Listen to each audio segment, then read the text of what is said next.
The A82 Road, Inverness Shire, Scotland, July 22nd, 1933, 4 p.m. The monster did not begin in the water, it began on the asphalt. To understand the birth of the modern legend, you have to understand the heat. The summer of 1933 was a freak anomaly in the Scottish Highlands. It was a blistering, suffocating heat wave. It turned the peat bogs to dust. It lowered the water levels of the lochs to historic minimums. George Spicer, a London businessman, and his wife were driving their Austin touring car. They were on the newly constructed road that hugged the eastern shore of Loch Ness. This road, the A82, was the true villain of the story. Before 1933, the loch was a fortress of solitude. It was shielded by dense woodlands and inaccessible crags. But the road had sliced the wilderness open. It brought noise. It brought petrol fumes. And it brought eyes. As the Spicers rounded a curve near the farmhouse of Boleskine, the car lurched to a halt. Boleskine was a place already soaked in dark history. It was later to be owned by occultist Aleister Crowley. 200 yards ahead, the road was blocked. It wasn't a fallen tree, it wasn't a sheep. George Spicer later described it with a frantic, visceral clarity. It defied the tall tale stereotype. He described a loathsome abomination. It was a massive, gray, slug-like entity. Its body was thick and undulating. It stretched nearly 25 feet across the tarmac. It didn't have legs. It lurched. He watched, paralyzed. The thing jerked its long, serpentine neck toward the car. In its mouth, Spicer claimed, it held a smaller animal. A lamb, perhaps. The silence of the afternoon was shattered. It was the sound of heavy, wet flesh dragging against the gravel. Slap. Drag. Slap. The creature crossed the road. It crushed the undergrowth on the lochside verge. It vanished into the water with a colossal splash. The ripples spread out toward the center of the lake. They distorted the reflection of the mountains. The Spicers sat in the idling car. The smell of hot engine oil mixed with the scent of crushed bracken. They didn't know it, but they had just driven through a portal. Before that moment, the water kelpie was a story to frighten children. After that moment, it was a biological reality. They drove to Inverness and reported it. The courier picked up the story, and the world turned its eyes to the black water. They were hungry for a distraction from the rising fascism in Europe and the crushing weight of the Great Depression. The dragon had woken up. Loch Ness is not a lake, it is a scar. It sits directly on the Great Glen Fault. This is a massive tear in the Earth's crust that splits the Scottish Highlands in two. The geology is violent. The walls of the loch plunge vertically. They create a deep, U-shaped chasm carved by glaciers during the last ice age. It is 23 miles long. It is a mile wide. It is terrifyingly deep. At 755 feet, or deeper, by unofficial accounts, it holds more fresh water than all the lakes in England and Wales combined. You could submerge the entire human population of the Earth in Loch Ness. The water level would barely rise by an inch. But the real horror of the loch is the visibility. The water is saturated with peat washed down from the surrounding hills. It has stained the color of black tea. Below 10 feet, visibility drops to 0. A submarine at 50 feet is flying blind in a universe of suspended particulate matter. It is the perfect place to hide a body or a species. The dossier begins in 565 AD. St. Columba was the Irish missionary credited with spreading Christianity in Scotland. He was traveling through the lands of the Picts. According to the hagiography, written a century later, Columba encountered a group of locals. They were burying a man by the river Ness. They claimed the man had been swimming when a water beast dragged him under. Columba, ever the showman, sent his follower Luin Moku Min to swim across the river. The beast surfaced. It was a ferocious monster. It roared with an open mouth. Columba raised his hand. He made the sign of the cross. He commanded, "Go back." The beast fled. The Picts converted. For centuries, historians dismissed this as standard hagiographic fluff. It was just a saint conquering a pagan nature spirit. But in the context of the 1933 sightings, the Columbus story was weaponized. It proved the monster had a pedigree. It wasn't a modern hallucination. It was an ancient neighbor. Fast forward to the winter of 1933. Following the Spicer sighting, the Daily Mail decided to solve the mystery. The Daily Mail was the tabloid giant of the era. They didn't send a scientist. They sent a big game hunter. Marmaduke Wetherell was a man straight out of central casting. He was flamboyant, self-assured, and desperate for fame. He arrived at the loch with a pith helmet and a rifle. He promised to bring back the beast, dead or alive. Within days, Wetherell claimed victory. He found footprints. They were massive, four-toed indentations in the soft mud of the shoreline. He made plaster casts.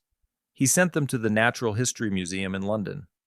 The headline screamed, "Monster is real." The museum analyzed the casts. The response was brutal. The tracks were real, they said. But they had been made by a preserved hippopotamus foot. It was likely an umbrella stand or an ashtray. It had been stamped repeatedly into the mud. Wetherell was humiliated. The press turned on him. He was labeled a fraud. He was called a buffoon who had been tricked by local pranksters. Or perhaps he had faked it himself to justify his paycheck. He retreated to London. His reputation was in tatters. He was simmering with a toxic need for revenge. He didn't want to find the monster anymore. He wanted to make one. This is the psychological pivot of the entire legend. April 1934. A respected London gynecologist named Robert Wilson came forward with a photograph. He claimed he had stopped his car early one morning. He noticed a commotion in the water. He snapped 4 exposures. The image is etched into our collective DNA. The murky gray water, the dark, hump-backed body, the long, slender neck arching gracefully, ending in a small head. It was elegant. It was prehistoric. It was the surgeon's photograph. Because Wilson was a medical man, a pillar of society, no one questioned him. The Daily Mail printed it. The image went viral before the concept existed. It defined the creature. It was no longer a slug, as Spicer saw. It was no longer a water horse. It was a plesiosaur. It was a survivor from the Jurassic. For 60 years, this photograph was the bedrock of the belief. Skeptics could argue about waves and logs, but they couldn't argue with the photo. But the photo was a Trojan horse. It wasn't untangled until 1994, but the seeds were sown here. The surgeon's photo was not a picture of a monster. It was a picture of Marmaduke Wetherell's rage. It was a toy submarine. It was bought from a Woolworths. It was fitted with a neck made of plastic wood. It was floated in a shallow bay. Wilson was just the front man. He was the clean skin used to launder the hoax. The world fell in love with a toy. And in doing so, they blinded themselves to the reality of the loch. They stopped looking for the truth. They started looking for the neck. The monster was no longer a biological entity. It was a media product. And like any good product, it was about to be franchised.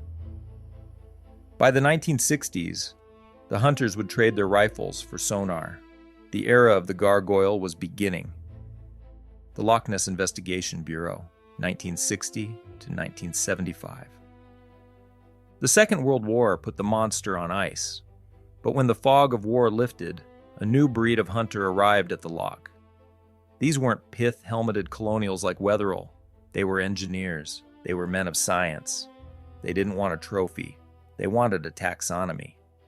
The shift began in 1960 with Tim Dinsdale. Dinsdale was an aeronautical engineer. He was a man who understood drag coefficients and wake turbulence. On a gray day in April, he filmed a reddish-brown hump moving across the loch near Foyers. The film is grainy, shaky, and monochrome. To the layman, it looks like a blob. But Dinsdale did something no one else had done. He gave it to the professionals. He submitted the footage to JARIC. This was the Joint Air Reconnaissance Intelligence Center. These were the people who analyzed U-2 spy plane photos. Their verdict was cautious, but electrifying. The object was not a boat. It was not a wave. It was an animate object. It was roughly 12 to 16 feet long, traveling at 10 miles per hour. The Dinsdale film was the match in the powder keg. It legitimized the hunt. Enter Dr. Robert Rines. Rines was not a crackpot. He was a brilliant American lawyer, composer, and physicist. He held hundreds of patents in radar and sonar technology. He brought the full weight of the space age to the highlands. His team didn't sit on the shore with binoculars. They went under. They suspended underwater cameras paired with high-intensity strobe lights. These were triggered by sonar contacts. If something moved in the black water, the lights would blast it. The camera would catch it. In 1972 and 1975, they hit the jackpot. The sonar picked up massive, solid targets moving deep in Urquhart Bay. The strobes fired. The film was developed. The images were Rorschach tests of the abyss. The flipper photo. It showed a diamond-shaped flipper. It was clearly articulated. It was attached to a rough body. It looked exactly like the limb of a plesiosaur, the gargoyle head. It was a terrifying close-up of a head with horns and an open mouth. It had a rough texture. It loomed out of the peat-stained darkness. The world lost its mind. Nature, one of the most prestigious scientific journals on Earth, published the findings. Sir Peter Scott, a revered naturalist, gave the creature a scientific name, Nesideras rhombopteryx. This means Ness monster with diamond-shaped fin. It felt like the end of the mystery. We had the sonar. We had the photos. We had the name. Parliament discussed protecting the species. As the champagne corks popped, the photo analysts began to look closer at the flipper. It emerged that the published image had been computer-enhanced. This was a new term at the time. The enhancement was done by the Jet Propulsion Laboratory. It had smoothed the edges. It turned a murky blob into a crisp fin. And the gargoyle head? Years later, it was revealed to be a rotting tree stump. The horns were merely broken branches. But the final insult was linguistic. Sharp-eyed critics noticed that Sir Peter Scott's Latin name was an anagram, Nesideras rhombopteryx. Rearrange the letters, and it spells Monster Hoax by Sir Peter S. The scientific high ground began to crumble. The monster was slipping through the net again. Operation Deep Scan. October 1987. If Rines was the scalpel, Operation Deep Scan was the sledgehammer. By 1987, patience had run out. A consortium of scientists and enthusiasts decided to brute force the loch. They assembled a fleet of 24 boats. They were equipped with Lowrance sonar arrays. The plan was a military-grade sweep. The boats lined up abreast across the width of the loch. They formed a sonar curtain. They moved slowly down the entire 23-mile length. They scanned every cubic inch of water. Nothing could slip past. If there was a breeding population of giant reptiles down there, they would light up the screens like a Christmas tree. The media presence was suffocating. News crews from around the globe waited on the banks. The boats launched. The sonar pinged. The result? 3 unidentified contacts. 3. In a body of water that could hide a city. The contacts were deep. They were hundreds of feet down. They were larger than sharks, but smaller than whales.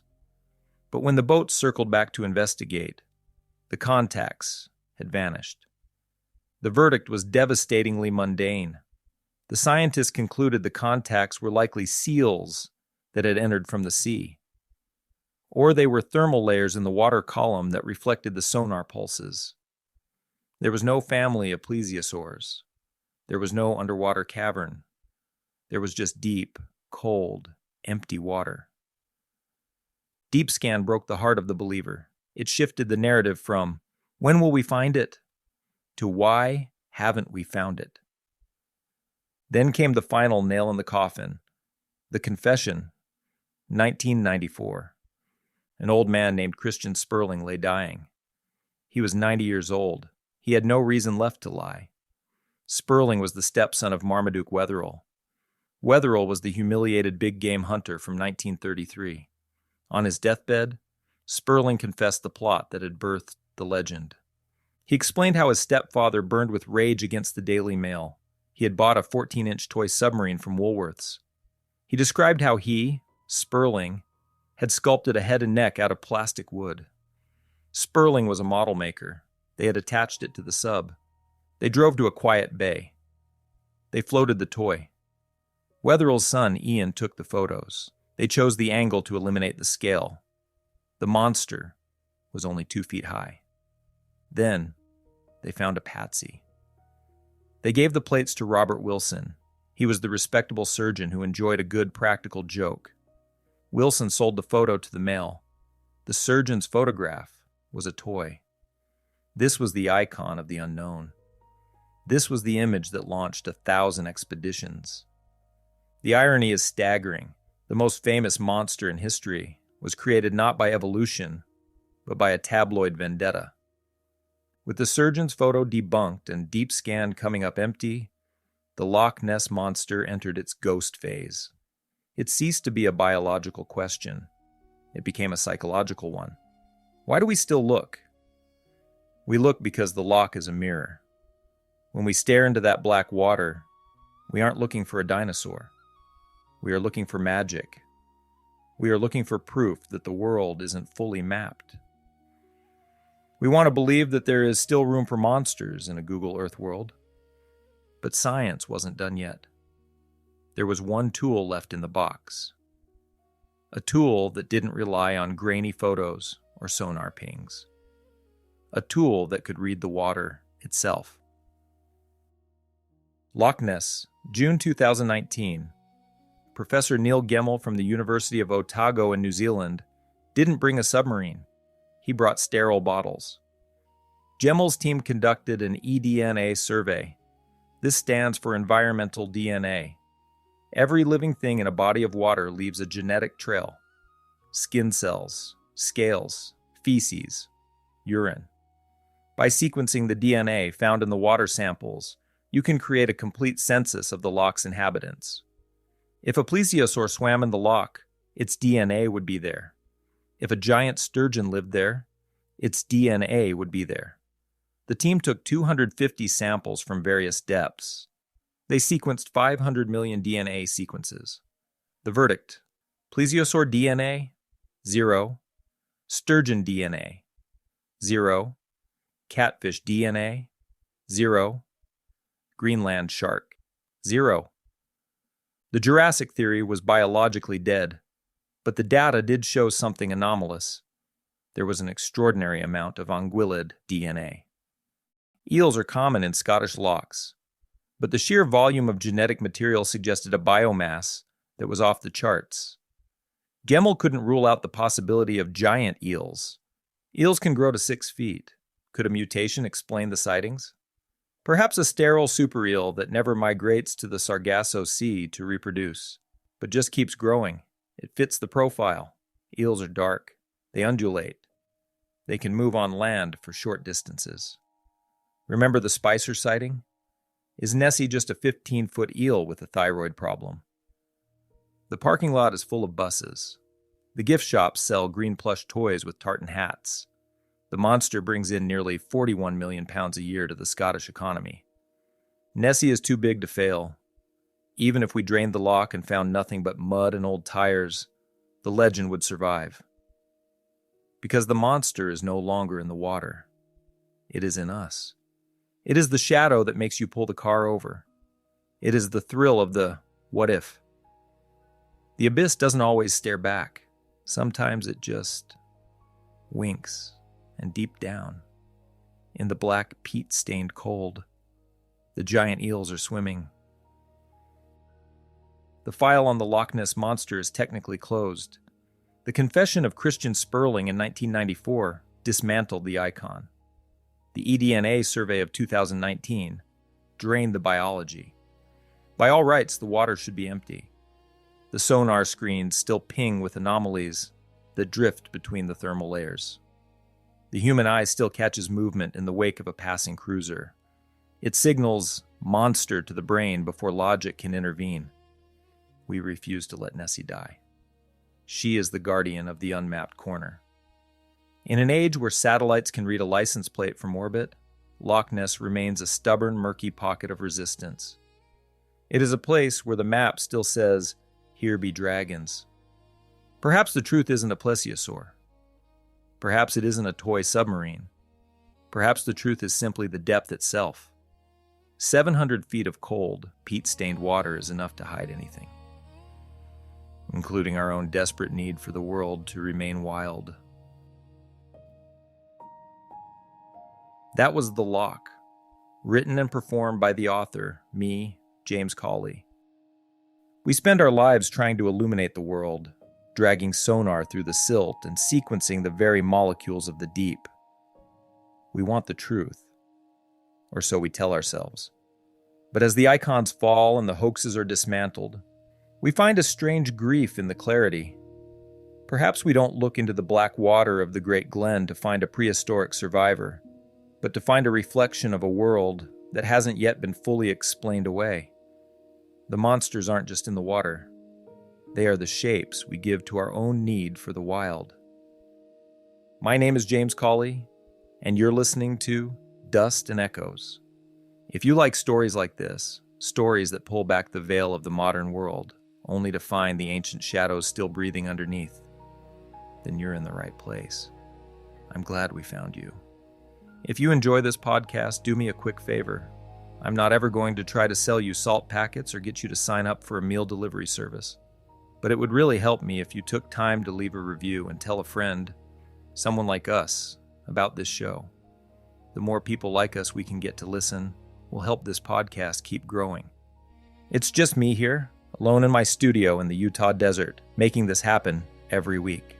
I want to let you know that I really appreciate you listening. I release a new story in cinematic audiobook format every single week, right here. And I think you'll love next week's story. Until next time, remember this. Sometimes the magic of the deep is not a place for monsters to hide. It's just a place for us to keep our wonder from drowning.